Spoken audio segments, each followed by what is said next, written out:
Bienvenidos de vuelta a un nuevo episodio más de Empowered. Yo soy Luis Carlos Estrada y el día de hoy traigo un invitado muy especial que ya he platicado con él muchas veces. Me conoce 100%, sobre todo mi ojo izquierdo, mi cirujano plástico, el doctor Guillermo Hernández. Bienvenido, ¿cómo está? Hola Luis Carlos, súper bien. Estoy muy contento de estar aquí en tu programa y pues gracias por la invitación. Sí, pues muchas gracias a usted por aceptar. De hecho, pues cuando me operó del ojo hace poquito, un mes más o menos de que estamos grabando este episodio, pues yo luego le dije, pues vamos a grabar el podcast porque sirve que le hago varias preguntas, dudas que tengo, y pues a la misma vez, pues otra gente que lo está escuchando, pues igual también se beneficia, ¿no? Claro que sí, a la orden. Pues vamos a empezar. Para comenzar, ¿cómo usted empezó su carrera de medicina? ¿Cómo después se fue a la especialidad de cirujano plástico? Me gustaría saber cómo empezó su travesía.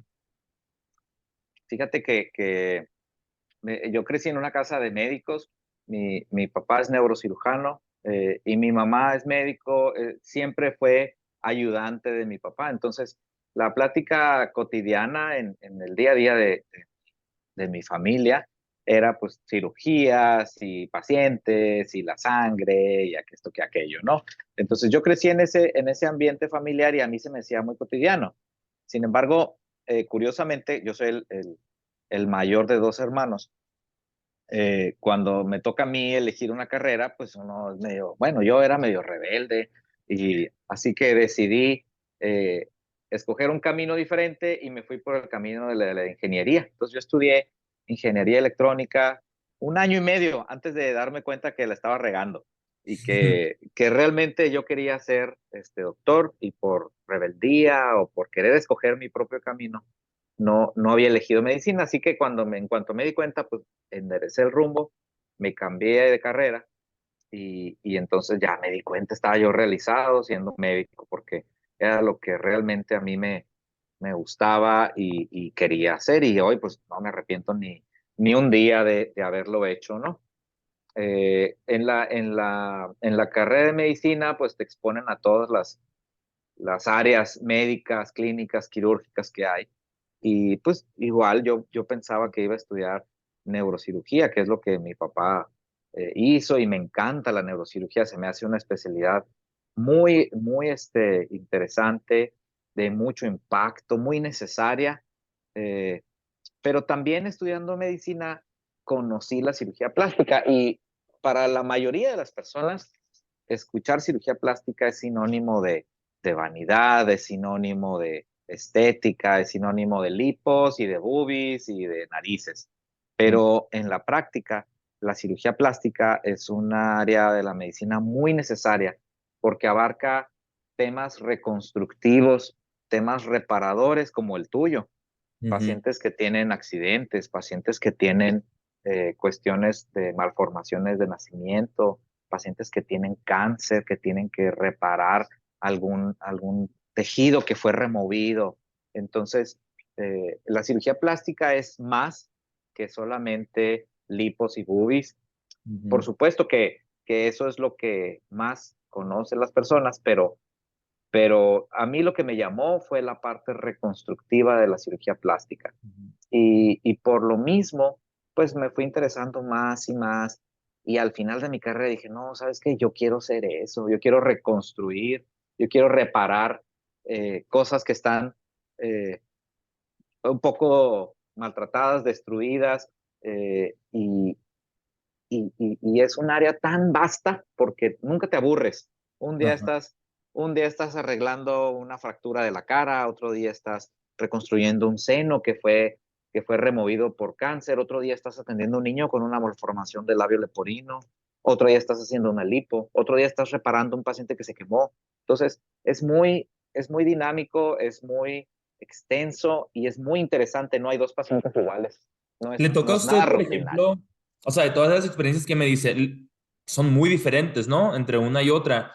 Pero Sí. me pongo a pensar, o sea, digo, cuando me pasó esto a mí, por ejemplo, que usted me operó, yo dije, ¿quién sabe cuántas veces lo haya hecho usted? A lo mejor un chorro, a lo mejor es la primera. Pero, por ejemplo, con las otras que usted me comenta, digo, pues suena como que cada día es algo diferente. ¿Usted ya llegó al Cada, punto en el que ya todo lo que ve, ya lo vio antes o todavía lo sorprenden con ciertas cosas y le toca de, es la primera vez que opera un paciente de lo que sea. Tengo 15, casi 16 años haciendo esto. Te puedo decir que nadie en ninguna rama de la especialidad médica, cuando termina la especialidad, es un experto. Por supuesto que no. Por supuesto que no. Y nunca dejas de aprender. En cualquier rama de la medicina puedes encontrar casos diferentes. Pero particularmente en lo que yo hago, sí, ya he visto todos los problemas. Tu problema lo he visto muchísimas veces, pero no hay dos casos iguales. O sea, a Ajá. lo mejor, si tú recuerdas, tu fractura estaba en tres partes o tenías dos trazos de fractura en la órbita. O a lo mejor hay alguien que llega con cuatro, o a lo mejor alguien que trae una sola fractura, o a lo mejor alguien que llega y le falta un pedazo de hueso. Entonces, cada caso, si bien ya los he resuelto en muchos, cada caso es un poquito diferente y exige, además de certeza de lo que vas a hacer, de los conocimientos básicos, de principios, de cómo debes de reconstruir, qué debes de cuidar y proteger, también exige mucho de creatividad, porque a veces a un paciente que le falta un, un fragmento de hueso o le falta un fragmento de piel o un músculo o algo, dices tú, híjole, ¿de dónde lo voy a traer? Entonces ya empiezas a pensar en base a tu experiencia, de tantos casos que hayas hecho, es, pues yo me acuerdo que un caso parecido se resolvió de esta manera y muchas veces tienes que improvisar con cosas que en ese paciente sean únicas, ¿no? Pero sí, sí, ya me ha tocado mucho de todo, pero con cada caso aprende uno y te vas haciendo más experto, te vas haciendo te vas haciendo mejor cirujano, mejor médico. Definitivamente que la experiencia en un médico es fundamental. Cuando a usted le toca, por ejemplo, verse ante una situación en la que usted dice, Ingaso, soy nuevo en esto. Por ejemplo, Ajá. cuando por primera vez le tocó operar a un paciente como yo, o cuando por primera vez le tocó operar a una paciente como mi hermana, por ejemplo, hace muchos años.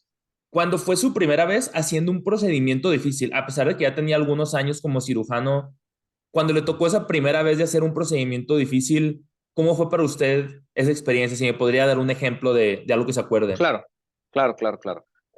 Definitivamente que algo bien importante es reconocer las limitaciones de uno, ¿no? Ujú. Entonces, cuando uno va comenzando, te tienes que apoyar en tus colegas en casos difíciles. Y yo he operado con muchos colegas, sobre todo muy al principio, para cuestiones que uno no tiene experiencia, ¿no? Y la otra que nunca se nos debe de olvidar es que una manera de apoyarte en experiencias ajenas es estudiando. Entonces, un médico por eso siempre tiene que estar regresando a leer, tiene que estar actualizado, tiene que estar viendo cosas nuevas, no solo los libros que aprendiste en la escuela, sino artículos nuevos, revistas, casos, videos, congresos.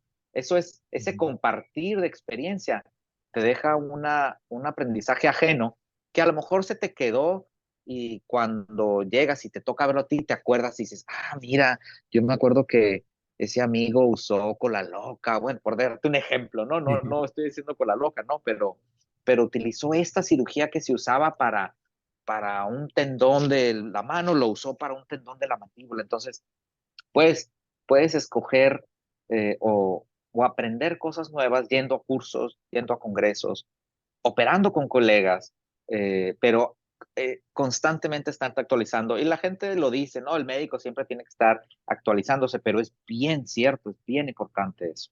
Ok. ¿Y me puede platicar de alguna experiencia exacta? No sé, la primera vez que le tocó operar una amputación, por ejemplo, que es un tema bastante interesante. Bueno, yo no veo particularmente amputaciones, pero eh, al revés, te puedo decir, nosotros hacemos reimplantes, ¿sí? Ok. Entonces, cuando alguien se amputa alguna extremidad o tengo algunos casos en donde hemos reimplantado dedos, que pacientes se han amputado por diferentes motivos. Uno de ellos fue un chavo de 14 años ay, se me fue el nombre, de Benjamín Hill. En Benjamín Hill, ahí sobre la carretera, hay una taquería, este, y, y por ahí creo que vivía el chavito lazando una vaquilla con la piola. La piola se mueve tan rápido que la fricción funciona como un cuchillo, ¿no? Entonces, le amputó el dedo con una velocidad que él ni sintió nada, nomás sintió caliente y cuando volteó ya no tenía el pulgar. Entonces, al paciente se lo trajeron y me dijeron, traemos un paciente para amputarlo, pero están buscando el dedo. Entonces, primero se lo trajeron a él, A la bestia. ambulancia, y como media hora después llegó el dedo lo encontraron ahí, yo creo que lo pisó la vaca o lo pisó alguien y lo encontraron ahí en la tierra, lo trajeron, lo lavamos y funcionó. Fíjate que funcionó ese dedo que le reimplantamos. Obviamente eso se tiene que hacer con técnica microvascular, usamos microscopio, usamos suturas muy finas para reconectar los pequeños vasos sanguíneos del dedo, como si fuera una tubería de agua caliente y una de agua fría.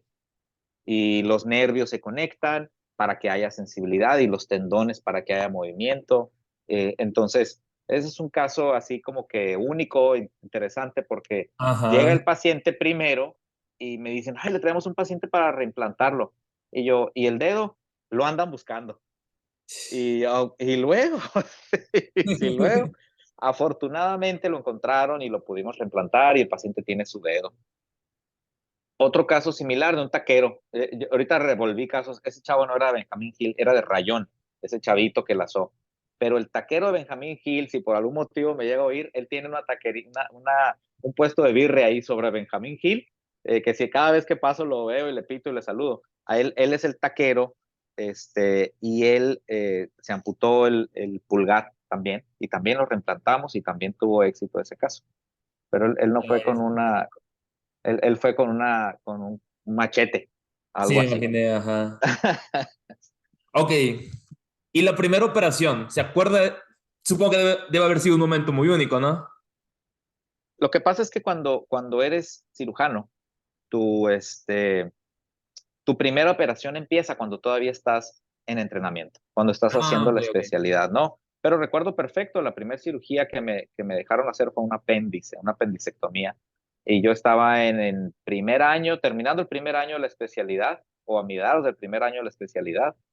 eh, Debe haber sido por ahí del 2002, más o menos, 2002 o 2003, que me permitieron hacer la primer cirugía. Antes de hacer cirugía plástica tienes que pasar por cirugía general, entonces aprendes a operar de todo, apéndices, vesículas, amputaciones, no sé, eh, haces cirugía general y más adelante ya cuando por medio de exámenes y selecciones logras hacer una especialización mayor, es que ya te enfocas en hacer cirugía plástica. Entonces, debo decir que mi primera cirugía fue un apéndice, yo estaba aterrado, porque abrir a alguien con un cuchillo y si se te pasa la mano y si le corto de más y si, ¿no? Pero no estás solo, no estás solo porque siempre estás con alguien que te está ayudando, que ya es cirujano, ¿no? Cuando entonces, de tal forma, cuando sales tú de la especialidad, ya hiciste, no cientos, hiciste miles de cirugías de todo tipo, ¿no? Entonces, ya tienes mucha experiencia operando, pero te digo, no tienes suficiente experiencia como para haberlo operado todo. Y por ejemplo, o sea, a mí me queda la duda ahorita que dice lo de que abre pues a la gente con un cuchillo y pues no puedo pensar en mí mismo. O sea, cuando me abrió, por ejemplo, esta parte pues del cachete abajito del ojo, o sea, en el video que me mandó, pues se ve todo por dentro, o sea, cuando mete la placa, pues todo ese rollo. Pero pues, ¿y luego cómo lo cierra? Porque pues ya cortó la piel, o sea, la jala la piel, le pone pegamento, ¿cómo es ese rollo? Se sutura. Se sutura, Luis Carlos.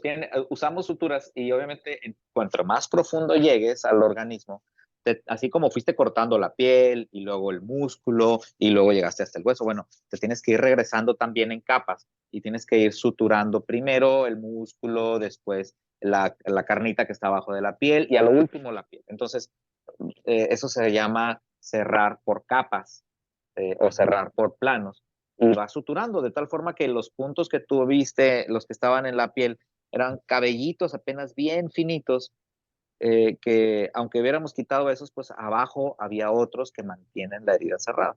Entonces se cierra, sí, parte de la cirugía, parte del tiempo que toma hacer una operación es llegar al lugar donde quieres estar y luego hacer lo que quieres hacer y luego cerrar lo que abriste. Ok. ¿En algún momento de su carrera le ha tocado estar operando a una persona y que se quede de que a la bestia hice algo que no tenía que hacer? O a lo mejor esto lo hice de más, así como que algún errorcito que haya tenido. Claro, afortunadamente nunca errores mayores, pero sí la, la, la anatomía te dice, ¿no? Pues todas las personas tienen dos pulmones, tienes dos riñones, tienes, ¿no? Pero si incluso en esas cosas tan grandes, de repente hay personas que tienen un riñón o que nada más tienen el corazón, o que tiene el corazón en lugar de tener el lado izquierdo, tiene el lado derecho. Entonces, eh, hay variaciones en la anatomía en donde en lugar de haber una vena hay dos. Entonces tú vas cortando y dices, pues aquí no hay nada abajo y resulta que sí había una vena o sí había una arteria y dices, chin, ya la corté, por lo pronto la voy a reparar o la voy a ligar, ¿qué va a pasar? Te preocupas porque dices tú, corté la única arteria que había, pero no, resulta que había dos, que era una persona, por ejemplo, que en lugar de que viniera una sola arteria, ya se había partido en dos desde antes, lo cual es muy raro, y entonces tú la cortas y dices, ching, ya no le va a llegar sangre a ese dedo. Pero resulta que sí, que había otra arteria. Ok. La anatomía en esa persona era diferente, ¿sí? Y siempre Ujú. hay diferencias, pero esas diferencias son las que más nos asustan a los cirujanos, ¿no? Porque tú entras siguiendo un mapa que ya tienes. Pero ¿qué pasa si cambió la carretera y nadie te avisó?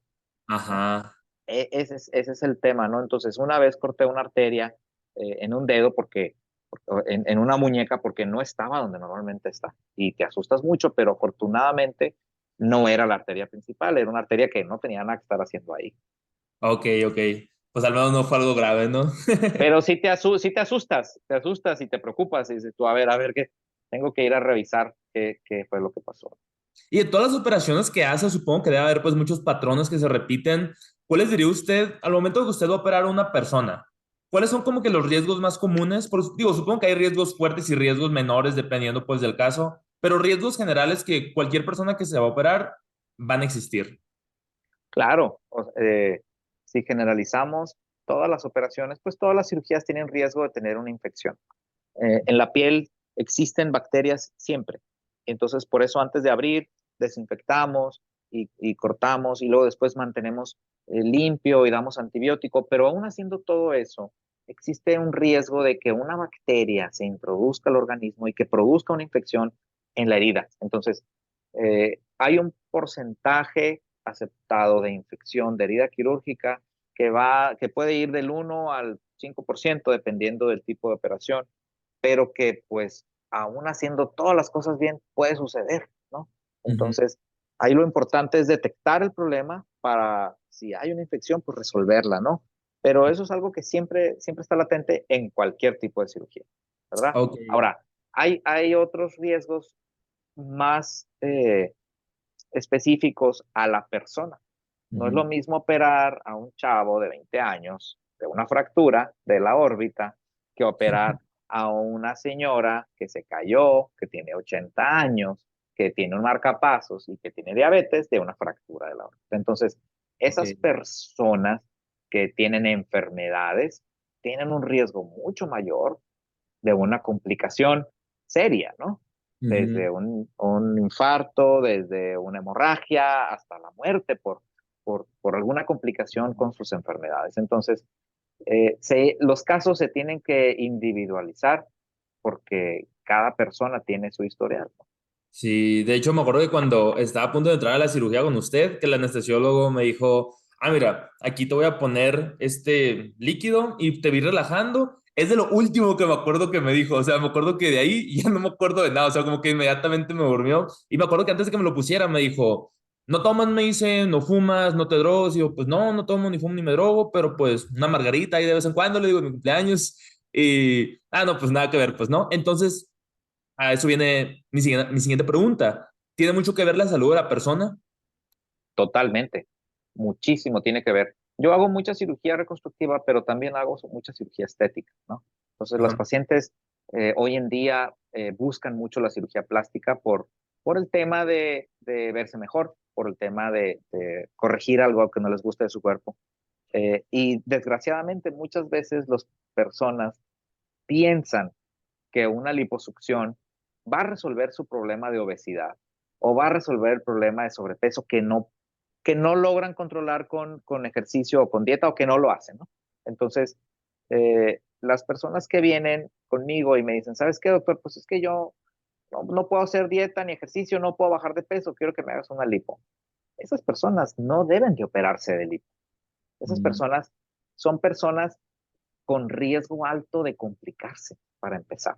La liposucción no es para tratar la obesidad, es para una persona que se cuida, hace ejercicio, hace dieta, y sin embargo hay alguna área del cuerpo en donde no puedan eliminar esa grasa. Bueno, ahí podemos entrar y resolver eso, pero no podemos hacer una liposucción de todo el cuerpo. No ujú, puedes sacarle 10 litros, 20 litros de grasa a una persona en una cirugía porque se muere, ¿verdad? Entonces, si llega una paciente o un paciente que dice, ay, tengo 20 kilos arriba, ¿me los quitas? Pues no, porque eh, eh, descompensamos a esa persona. En cada litro de grasa va un porcentaje de sangre. Entonces, entre más grasa le retires a una persona, más sangre va a haber perdido. Entonces, esto es un mensaje bien importante. Si hay algo que quisiera yo transmitirle hoy a la gente es la cirugía plástica es un estética, es un instrumento muy válido, es un instrumento que hecho bien puede tener un resultado muy favorable y puede ser una cirugía muy segura. Sin embargo, una cirugía plástica mal indicada en un paciente que no se cuida, en un paciente que fuma mucho, un paciente que tiene mucha obesidad o sobrepeso, un paciente que tiene enfermedades, por lo mismo que tiene presión alta, que no tiene un buen estilo de vida, es ujú. un paciente con un riesgo alto, no solo de complicarse, sino de fallecer. Y entonces por eso luego vemos en las noticias la fulanita artista o el fulanito influencer que se sometió a una cirugía de todo el cuerpo y pum, que tiene una complicación mayor o que puede haber fallecido. Pues porque así ha de haber estado el procedimiento también o el cuidado o la preparación. Entonces, no se vale que personas que entren por gusto a una cirugía o que entren sin necesidad Ajá. real, que terminen en eso, es parte, entonces es la chamba de nosotros los cirujanos decirle al paciente, no, así no es, tienes que tener un estilo de vida saludable, tienes que bajarle al cigarro, tienes que bajarle al alcohol, tienes que bajar de peso. Entonces, porque no se puede todo con una operación. Hoy estamos en el día de que queremos todo ya, lo queremos Ujú. rápido y no quiero batallar, no quiero esforzarme por lograrlo. Entonces, eso no puede aplicar para la cirugía plástica porque el riesgo llega a ser muy alto en esos pacientes que no tienen un buen estado de salud, no tienen un buen estilo de vida. Ajá. Ok, pues gran mensaje ahí. Antes de pasar a otros temas relacionados a, bueno, sí están relacionados obviamente, pero no tan relacionados a su carrera de lo que estábamos platicando ahorita, pues me gustaría moverme al tema personal para hablar de los Sí, casos, tanto del mío, bueno, tanto el de mi hermana como el mío, alguno sí. por ¿verdad? Entonces, el primero, vamos a hablar primero del mío, que es el más reciente.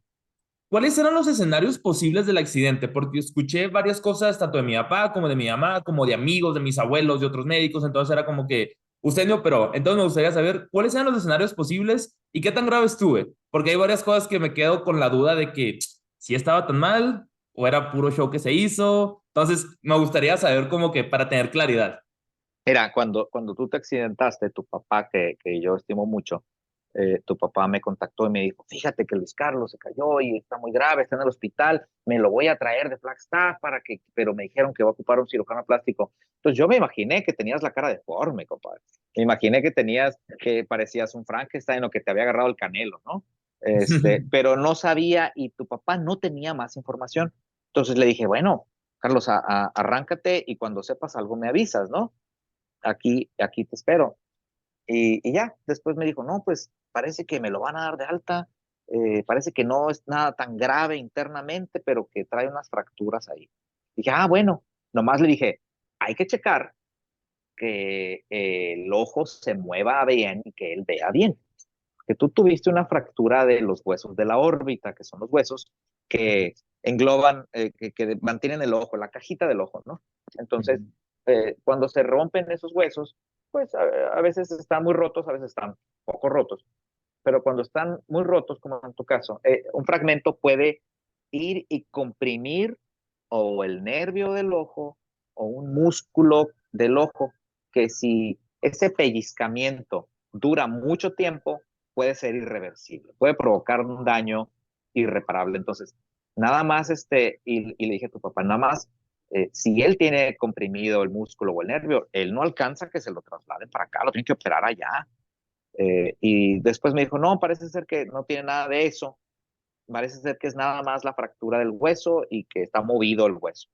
Dije, bueno, si su ojo está bien y lo puede mover bien, tráetelo para acá. Entonces ya Con de daño ahí irreversible, ¿a qué se refería? es que cuando se pellizca un nervio o se pellizca un músculo, imagínate que te pones tú una liga en el dedo. Ujú. ¿Cómo se te pone el dedo si aprietas mucho esa liga? Morado. Se te pone morado porque le deja de llegar circulación sanguínea, ¿no? Ujú. Entonces, si esa liga tú la dejas ahí, no sé, 48 horas, ¿cómo crees que se te va a poner el dedo? ¿Va a seguir morado? No sé, Es, pero ya estar negro, yo ese, creo, ¿no? ese dedo se va a poner negro. Negro quiere decir que se murió. A Mm. un tejido que no le llega circulación, no le llega oxígeno y se muere. Y tenemos horas para restablecer ese flujo sanguíneo. De la misma manera que me trajeron aquel dedo de rayón, bueno, ese dedo amputado, yo tengo 8 horas para reconectarlo. ¿Sí? Mm. Si el dedo me lo hubieran traído a las 16 horas, ese dedo ya no tenía realmente oportunidad, porque aunque yo lo reconecte y le fluya sangre otra vez, ya es demasiado tarde, ya las células ya se murieron. O sea, a lo mejor si hubiera sido ese caso, ya no hubiera podido ver del ojo izquierdo. Si tu nervio hubiera estado comprimido por un fragmento de hueso, primero, tú no vieras. Cuando llegaste al hospital en Flagstaff, te hubieran visto y no vieras nada, estarías ciego de ese ojo. Y esa es una súper emergencia. Ahí se te tiene que intervenir en ese momento, llevarte en helicóptero. Si ahí no se puede, llevarte en helicóptero a algún lugar porque tienes solamente horas para descomprimir ese nervio. ¿Sí? Igual el músculo que jala el ojo, el músculo también se muere si está comprimido. Entonces, eh, si ese hubiera sido el caso, te hubieran operado de urgencia ahí sin averiguar. ¿Verdad? Mm. Tú llegaste acá con nosotros como 48 horas después del accidente, ¿no? O sea, ya, Sí, ya, ya habían pasado 2 días, entonces a mí me dijeron, no, pues sí, ves y mueve el ojo y todo. Dije, bueno, pues espero que sí, espero que sí, porque si no, ya pasó mucho tiempo, ¿no? Pero no, sí, afortunadamente no había atrapamiento ni pellizcamiento de ninguna estructura importantísima en tu ojo, era solamente que si no se arreglaba esa fractura, pues hubieras quedado con el ojo hundido, tu ojo verías doble, cuando se desinflama el ojo desciende, y cada vez se te hunde más y más y más. Entonces, tuvimos que ponerte un piso biónico, que tuvimos ahí donde se fracturó, te pusimos un fragmento de titanio para sostener el ojo en su lugar, ¿no? Entonces, eso fue lo que hicimos, pero lo grave hubiera sido que hubiera estado comprimido alguna estructura allá atrás y que ésta se hubiera perdido. A eso me refiero, se pone negro el músculo y se muere, o el nervio, y tan, tan, ya no hay otro, no hay refacciones de eso. Ok, y al momento en el que yo me caí, o sea, porque, no, digo, probablemente mi papá ya le contó todo, ¿no? Pero pues yo personalmente no. Cuando yo me caí, que golpeó pues la calle, pues quedo inconsciente ahí, pues o sea, tengo pues ahí video de eso. Entonces como que me acuerdo que estoy respirando súper agitado en ese momento y como que estoy tratando de hablar, pero pues no puedo, o sea, se escucha como que la respiración y como que un poquito de voz, pero pues sin decir nada. Y ya llega la ayuda y pues ya como que quien agarró mi teléfono pues como que paró el video y metió todo en mi mochila, el celular, los audífonos, cartera, un termo de agua que traía, cosas así. Cuando despierto, estoy en el hospital y pues yo me levanté y digo, oye, pues, ¿qué pasó? Y me dijeron de que no, pues tuviste un accidente. Y yo, ¿en serio de qué? Y ellos de que no, pues no sabemos. Y yo, pues yo tampoco, no me acuerdo. Y pues ya después de muchas llamadas que hice, o sea, las llamadas que hice ese día, yo no me acuerdo haberlas hecho. O sea, esa gente a la que le llamé me dijeron después que, oye, me llamaste y me dijiste eso y todo ese rollo. Y yo de que, a la vez, o sea, no me acuerdo de haberte llamado, o sea, porque pues ya ni siquiera me quedó registro en el celular, pues ya ves que te queda pues de los últimos 3, 4 días, algo así. Y entonces yo me pregunto, cuando quedo ahí inconsciente, ¿estuve grave? ¿O qué hubiera pasado si no me recogen en mucho tiempo y yo me despierto solo sin saber qué onda? ¿Cuáles eran como que los escenarios posibles? Mira, hay muchos tipos de golpes en la cabeza, ¿no? Entonces, hay, hay, hay golpes que te producen amnesia. Por ejemplo, imagínate al Canelo que noqueó a alguien. ese cuate no se acuerda del golpe que le dieron. Le dieron un puñetazo y ¡pum! Se desconectó y todavía después de que lo sientan y le echan aire, ahí tú lo ves con la mirada perdida, ¿no? Ahí todavía está, después de que le dieron el reset al CPU, todavía está apenas arrancando y todavía no está al 100, ¿no? Entonces, eh, tu golpe te reseteó, pero no te moriste. O sea, no estabas completamente paralizado. Lo más probable es que hayas durado unos segundos inconsciente y a lo mejor después de eso despertaste, pero todavía no entendías muy bien lo que pasaba, sino hasta tiempo después. Sí, porque Eso ni es, me acuerdo haber estado en la ambulancia. pero esa amnesia es muy común después de un golpe, aunque no hayas estado dormido, Ujú. aunque ya estabas despierto, todavía no estás grabando en el disco duro. Ah, ok, ok, ok. De la misma manera durante la operación que te hicimos, ¿sí? Ujú. Tú te acuerdas que te dijeron que contara, que nomás te acuerdas del principio, Ujú. pero todavía de ahí a que te dormimos completamente, yo creo que han de haber pasado unos 10 minutos. Lo que pasa es que desde que empieza la anestesia se te empieza a borrar el tape. Esa Ok. se llama amnesia. La amnesia es la pérdida de la memoria de cuando estás despierto, ¿no? Entonces, los golpes en la cabeza, además de que pierdes la conciencia, también hay un periodo de amnesia antes y después. Aunque ya despertaste, ya no recuerdas lo que pasó. Aunque hayas hablado con gente, lo que tú dices, pues, o sea, no se grabó en el disco duro. Ok, qué interesante eso, no lo sabía. ¿Y qué hubiera pasado si no me hubiera operado? Me acuerdo que me dijo, si no te opero, se te va a caer el ojo. Algo así me había dicho, Sí, ¿no? es probablemente tu ojo se hubiera hundido gradualmente y hubieras empezado a ver doble. Y como no era muy grave la fractura que tenías, o sea, no estaba muy hundido el ojo, probablemente hubieras compensado con mover la cabeza un poquito de lado. Hay gente que tiene fracturas de órbita que nunca se operan, ¿sí? Y cuando es muy grave, obviamente, pues el ojo se sume y hasta pueden perder la visión de ese ojo. Pero a veces que son fracturas leves, que nunca se atendieron y que para compensar y poner los dos ojos al mismo nivel, las personas inclinan la cabeza y tú Ujú. los ves que siempre están así para emparejar, para que los dos ojos estén a nivel Me voy a empezar a fijar en eso. pero, digo, si no te hubieras superado tú, se te hubiera visto un ojo hundido, básicamente. Ok, ok, bueno, pues bueno saber eso. Y por otra parte, ¿cómo fue la operación de mi hermana? Para dar un poquito de contexto a la gente que nos está escuchando, esa operación fue en 2012, el 23 de mayo del 2012, la mía el 23 de mayo de este año, gran coincidencia. Entonces, mi hermana falleció de cáncer en 2013, para la gente que nos escucha que no tiene ni idea de lo que estoy hablando, y usted fue quien lo operó, fue una amputación de su pierna, creo que era la izquierda, no me acuerdo la verdad.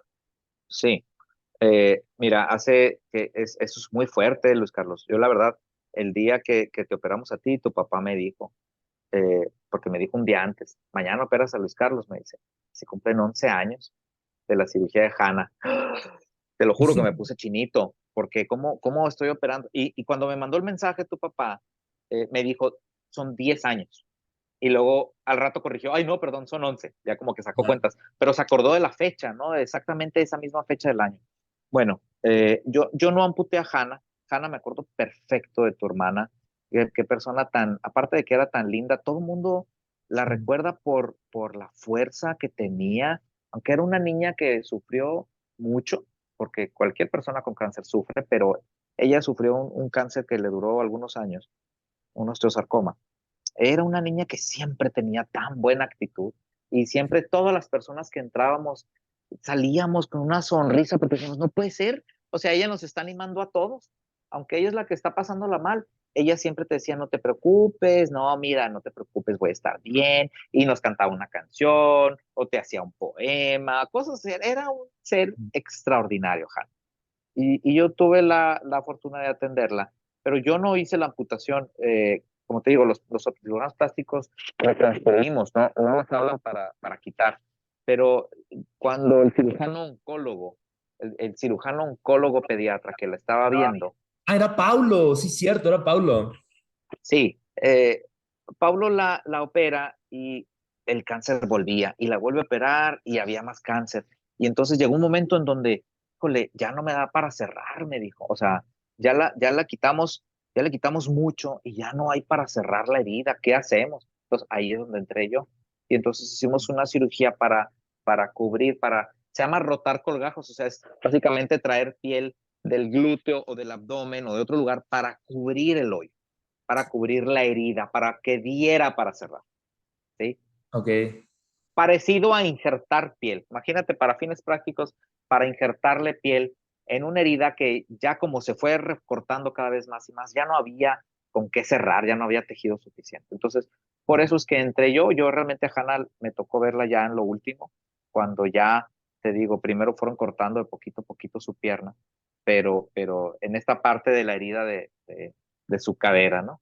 Ujú. Y bueno, la seguí viendo hasta el final, pero sí, eso es lo que yo hice con el caso de Hannah, ¿no? Tratar de ayudar a cerrar. Y los cirujanos plásticos entramos mucho en cirugías con cirujanos oncólogos, entramos con cirujanos traumatólogos, que ellos arreglan una fractura y luego, uy, pues está el hueso ahí sin carne encima, ¿cómo lo tapamos? Ahí entramos nosotros. Entramos con cirujanos pediatras, entramos con muchos otras especialidades que al estar arreglando ellos lo suyo, dicen, oye, pero ¿y cómo le hago aquí para arreglar esto? Y entramos en conjunto. Hoy operé con un cirujano oncólogo, con una señora que tenía un cáncer de piel en la nariz, y me dice, oye, esta señora es mamá de un médico, me dice, le voy a quitar pues un pedazo de la nariz y no me va a dar para cerrar.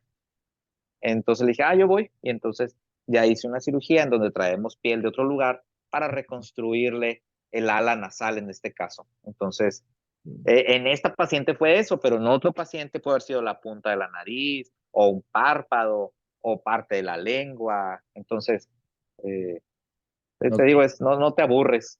Ajá. No, pues gracias por contarme todo eso. Ya para ir cerrando el episodio, Ujú. ¿usted recuerda su operación más difícil en la que más batalló? Hay muchas, pero te puedo decir que la cirugía más larga Ujú. que me tocó hacer a mí, era el último año de la especialidad. Y yo estaba en Monterrey, terminando la especialidad, y en Monterrey hay mucha industria, y nos llegó un paciente accidentado que se había amputado 8 dedos de las manos. O sea, se amputó estos 4 dedos de cada mano, solamente él conservaba sus pulgares, ¿sí? Y entonces, ¿por qué? Porque con una guillotina gigante metió las manos al momento de que bajó la guillotina y le amputó 4 dedos de cada mano. Madres. Entonces, como te dije hace un momento, reimplantar un tejido tiene tiempo, porque Ujú. después de cierto tiempo ya, entonces córrele. Obviamente, yo era incapaz de hacerlo todo, pero a ese paciente lo operamos entre 4 cirujanos, 2 microscopios, uno en cada brazo, ¿sí? La cirugía duró 20 horas y 2 cirujanos operamos una mano y otros 2 cirujanos operamos otra mano. En cada mano logramos reimplantar 3 dedos, ¿sí? Más o menos cada reimplante, cada cirugía de reimplante nos toma 8 horas, cada dedo. Entonces, empiezas con el dedo más importante, que es el índice. Lo Ujú. pegamos en las primeras 8 horas, todo bien. El dedo funcionó bien en las dos manos. A las 8 horas empezamos con el segundo dedo, con el dedo medio. En las dos manos el dedo medio sobrevivió muy bien. Perfecto. Ya íbamos 16 horas cuando terminamos el segundo dedo. El tercer dedo, el dedo anular, lo conectamos. Créeme que después de estar operando 16 horas ya no ves bien, ya no piensas bien, con todo y que te sales y te tomas un café y todo, pero regresas y lo intentas. Sin embargo, en ninguno de las dos manos el tercer dedo sobrevivió. Ujú. El cuarto dedo ya lo pegamos, pero ya no agarró flujo, ya no sobrevivió.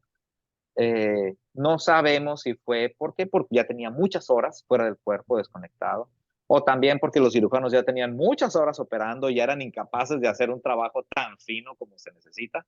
Pero el Ajá. caso es que en las dos manos se perdió el dedo anular, se puso el negrito y a los 3 días tuvimos que ir a amputarlo en cada mano. Pero bueno, El meñique ni lo intentamos porque ya teníamos 20 horas, el dedo ya estaba negro ahí, ya estaba, ya, Ok. ya, ya no tenía oportunidad alguna, ¿no? Ese ya no, ni capacidad física los médicos de hacerlo. Y durante esas Pero 20 bueno, horas, ¿cómo manejaba usted eso? Porque, o sea, me imagino que no dormía, que nomás estaba, como dice, tomando café, o sea, si quería ir al baño, si quería comer, o sea, ¿podía o no, no? a base de chocolates y café sobrevivías. Sí, chocolates y café y entre un dedo y otro a las 8 horas, ok, una pausa, vamos al baño rápido, te echas agua en la cara, te tomas un café y un chocolate y el otro, y síguele, porque es contrarreloj. La Entonces, bestia. el estrés de hacerlo rápido y y de que es un equipo muy grande y un esfuerzo monumental, te inyecta la adrenalina para seguir adelante. Ujú. Pero la verdad, ha sido la cirugía más estresante por eso y más cansada por el tiempo pero al final de cuentas muy satisfactoria porque el señor de otra manera hubiera perdido todo.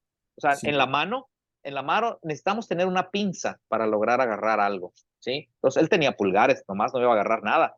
Pues Ajá. por lo menos rescatamos un dedo en el dedo índice y el dedo medio y ya con eso logra hacer funciones, muchas funciones básicas y algunas muy finas. Doctor, ¿usted cómo cuida su salud? ¿Cómo cuido mi salud? Bueno, muy buena pregunta. Hace 10 años te hubiera dicho que nada. Te hubiera dicho que trabajo es lo más importante. El tiempo, la experiencia te van dando, pues eso, enseñanza, te van dando un poco de sabiduría. Te vas dando cuenta que el trabajo no es todo y que también tienes que decir hasta aquí. Entonces, parte de cuidar mi salud es no trabajar tanto, ¿sí? Entonces, eh, he estado implementando algunas cosas, por ejemplo, los miércoles, hoy, por ejemplo, los miércoles cierro temprano, ahorita porque, pues, porque estamos en esto, ¿no? Sí. Pero trabajo hasta las 4 o 5 de la tarde y ya, los demás días casi siempre a las 8 de la noche. Antes programaba cirugía los sábados, ya no, ¿sí? Eh, a principios de año tuve una lesión de columna, entonces, pero me gusta hacer ejercicio, me gustaba correr, me gustaba hacer gimnasio, ahorita estoy nadando, trato de hacerlo, ¿no?, 3 veces a la semana por lo menos. Y Qué bueno pues qué eso bueno más, qué bueno que saque el tema de la natación, porque le iba a preguntar y se me había olvidado. ¿Hasta cuándo puedo nadar? Porque no sabía si ya podía nadar o no por la presión. ya puedes nadar, solo ten Ah, cuidado con los bien. gogles. Ten cuidado con los gogles que obviamente no clavados, Luis Carlos, Sí, sí, sí. no clavados, pero ten cuidado con un goble que te amolde bien, que no te lastime, ¿sí? Y nada más, ya puedes nadar, por supuesto que sí. Ok, de hecho voy a Adelante. empezar, o sea, hasta septiembre, porque ahorita sí me la están cobrando la alberca y sale bien cara, entonces ahorita no voy a ir, hasta septiembre sí voy a ir. Está bien. O sea, ya fue entonces mejor. Y ahora sí, ya, la última pregunta. La parte que más disfruta de su trabajo y la parte que menos le gusta. Uf, ok.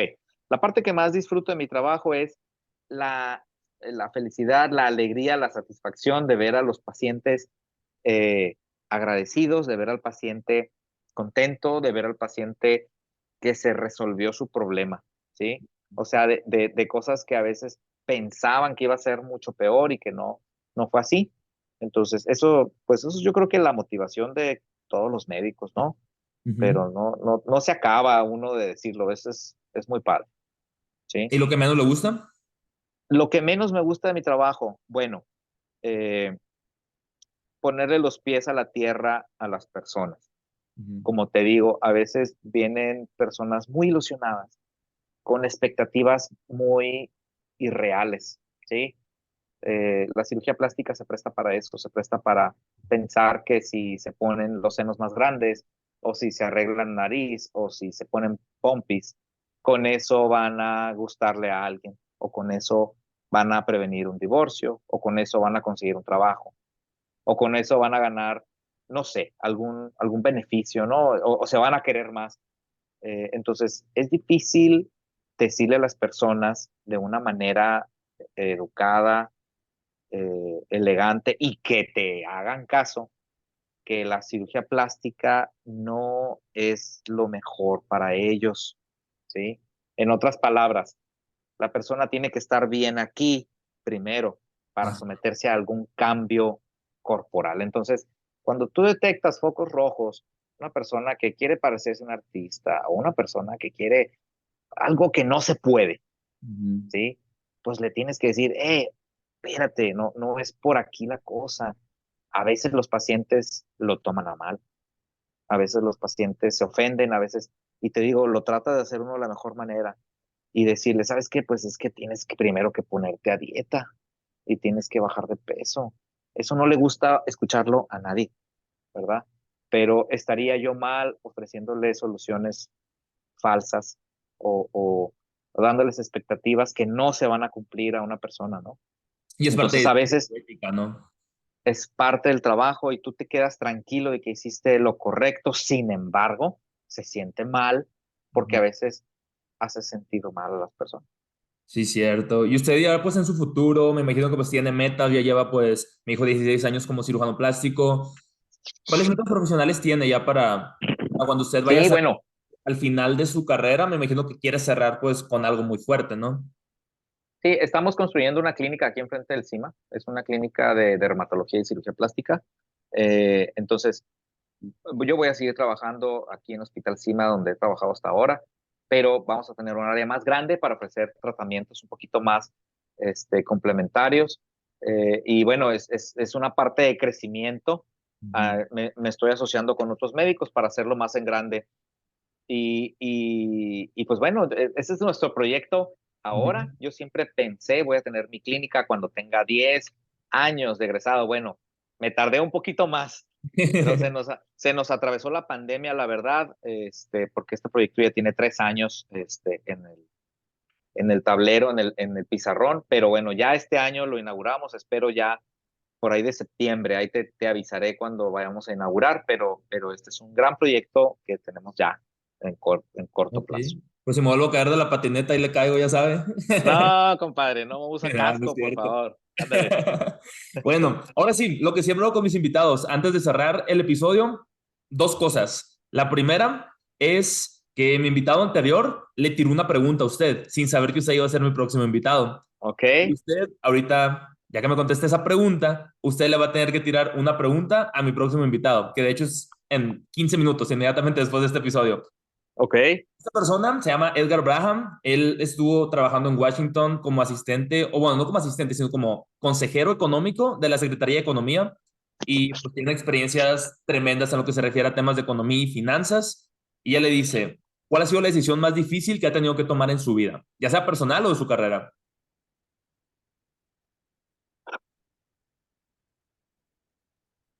Edgar también me tiró esa pregunta a mí ayer y yo también me quedé pensando buen rato. wow, es que es algo bien profundo, es algo bien profundo. Eh,